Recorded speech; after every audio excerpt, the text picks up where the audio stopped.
घाटवार Laxminarayan school 8 मेरा army. বই খাতা আর ধান ক্ষেতের মাঝে এক ক্ষুদে যোদ্ধার গল্প। কাঁধে বইয়ের ব্যাগ আর চোখে সেনা আধিকারিক হওয়ার অদম্য স্বপ্ন। সে প্রতিদিন সকালে স্কুলে যায়, আবার স্কুল ছুটির পর সমবয়সীদের সঙ্গে নেমে পড়ে ধান খেতে।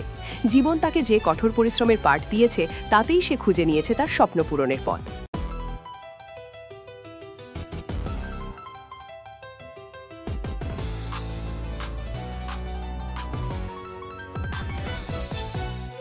শিলচর থেকে প্রায় ৩০ কিলোমিটার দূরে ধর্মখাল গ্রামের বাসিন্দা এই ক্ষুদে যোদ্ধা রামলি ঘাটোয়ার।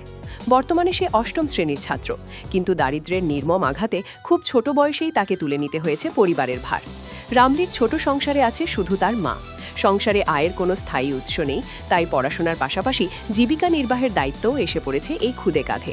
সকালে স্কুল আর স্কুল ছুটির পর সোজা ধান খেতে। অগ্রহায়ণ মাসের সোনালি ধান রামলিকে দেয় তার উপার্জনের ঠিকানা।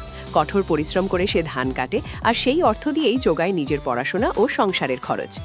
বুকে দেশ সেবার স্বপ্ন, চোখে দৃঢ় সংকল্প। এই কঠোর জীবনযাত্রার মধ্যেও রামলির মনে জেগে আছে এক বিরাট স্বপ্ন। একদিন সে ভারতীয় সেনাবাহিনীর আধিকারিক হয়ে দেশের সেবা করবে। ক্লান্তি বা হতাশা তার পথ আটকাতে পারেনি। রামলি জানে তার স্বপ্ন পূরণের প্রধান 2 অস্ত্র হল কঠোর পরিশ্রম এবং মনোযোগ সহকারে পড়াশোনা। এই 2 শক্তিকে সঙ্গী করেই রামলি ঘাটোয়ার এগিয়ে চলেছে তার স্বপ্নপথে।